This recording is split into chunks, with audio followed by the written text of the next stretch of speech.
प्रिय बंधुओं, योग वासिष्ठ वैराग्य प्रकरण सर्ग 3 का श्रवण करें।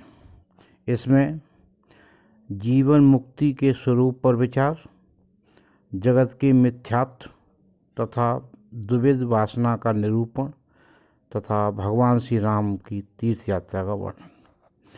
भरद्वाज बोले, ब्राह्मण, आप श्री रामचंद्र जी की कथा को प्रारंभ करके क्रमशः जीवन मुक्त की स्थिति का मुझसे वर्णन कीजिए, जिससे मैं सदा के लिए परम सुखी हो जाऊं।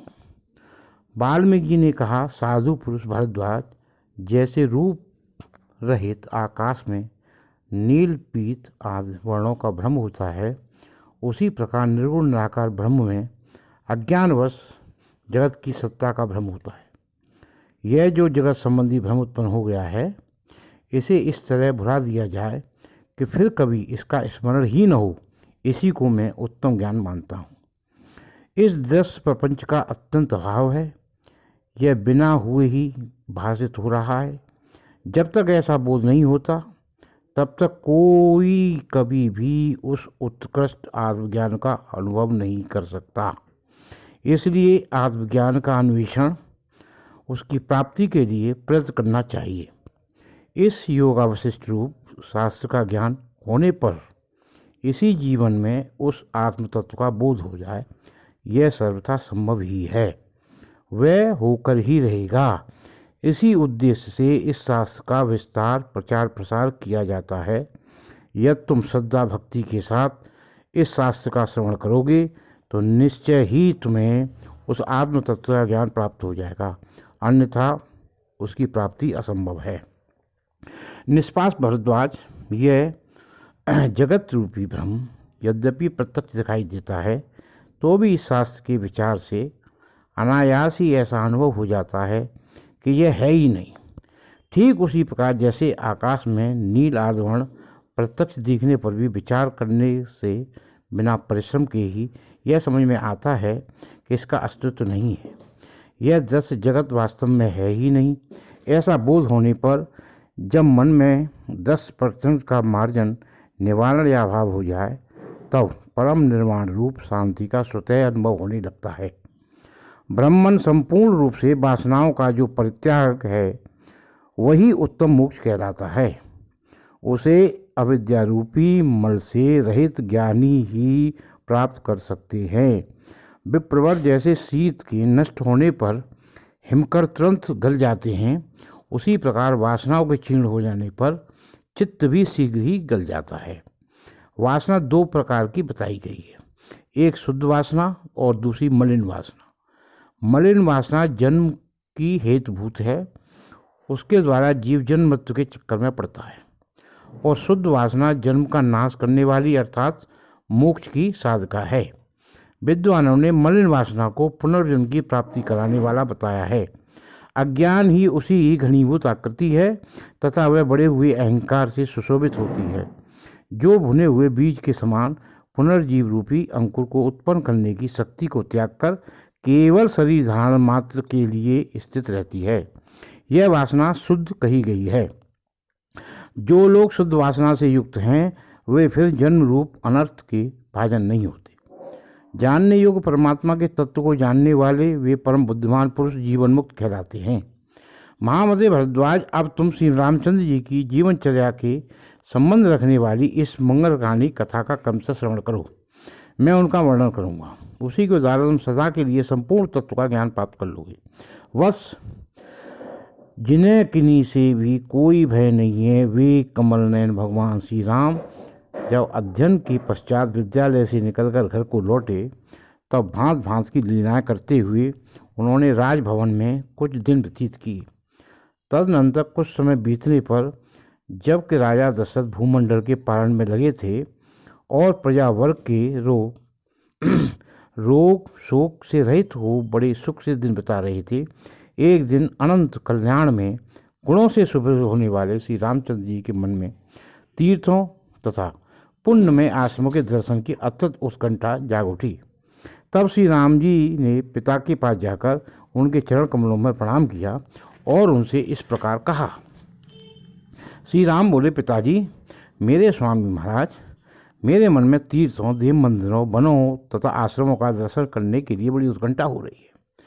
आपके समक्ष मेरी यह पहली याचना है, आप इसे सफल करने योग्य हैं। नाथ, संसार में ऐसा कोई याचक नहीं है जिसे अभीष्ट वस्तु देकर आपने उनका आदर न किया हो। राम पहली बार प्रार्थी होकर राजा के समक्ष उपस्थित हुए थे। उनके इस प्रकार प्रार्थना करने पर राजा दशरथ ने वशिष्ठ के साथ विचार करके उन्हें तीर्थ दर्शन के लिए आज्ञा दे दी। उस समय शुभ नक्षत्र और शुभ दिनों में ब्राह्मणों ने जाकर उनके लिए स्वास्थ्य भाषण किया। उनके शरीर को मांगलिक वेशभूषा से अलंकृत किया गया। माताओं ने उन्हें हृदय से लगा लगाकर आशीर्वाद दिए और आभूषण पहनाए।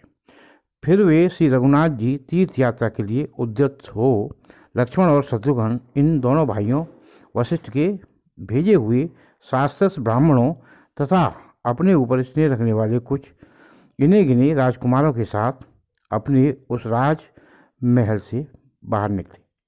श्री रामचंद्र जी दान मान आदि के ब्राह्मणों को अपने अनुकूल बनाते तथा सबूर प्रजाओं आशीर्वाद सुनते और संपूर्ण दिशाओं के दृश्यों पर दृष्टिपात करते अन्य प्रदेशों में भ्रमण करने लगे।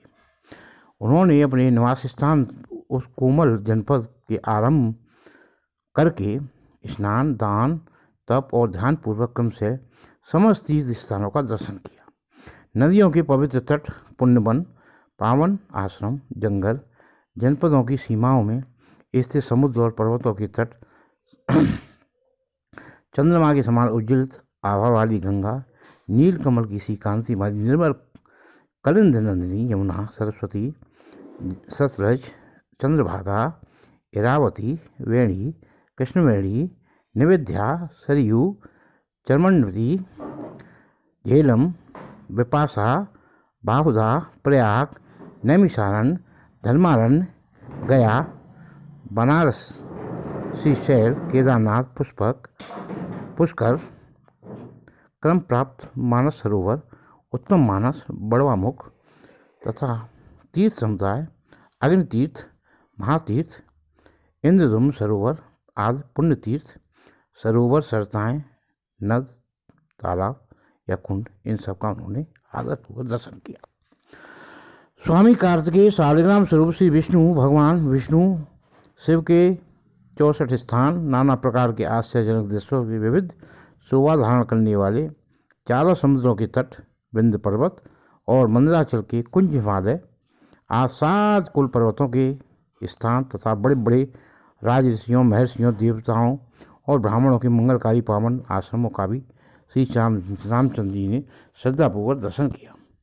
दूसरों की को मान देने वाले श्री रघुनाथ जी अपने भाइयों के साथ बारंबार चारों दिशाओं के प्रांत भागों तथा भूमंडल के सभी छोरों में घूमते फिरे। जैसे देवता आदि के सम्मानित भगवान शंकर संपूर्ण दिशाओं में विहार करके पुनः शिवलोक में लौट आते हैं, उसी प्रकार रघुनंदन श्री राम देवताओं, किन्नरों और मनुष्यों की सम्मानित हो इस संपूर्ण भूमंडल का अवलोकन करके फिर अपने घर लौट आए। बोलिए श्री रामचंद्र भगवान की जय। बोलिए श्री लक्ष्मण जी महाराज की जय, सीता जी की जय। बोलिए श्री हनुमान जी महाराज की जय। श्री राम जय जय राम, श्री राम जय जय राम, श्री राम जय जय राम, श्री राम जय जय राम, श्री राम जय जय राम, श्री राम जय जय राम, श्री राम जय जय राम, श्री राम जय जय, श्री राम जय जय राम, श्री राम जय जय राम, श्री राम जय जय राम, श्री राम जय जय राम।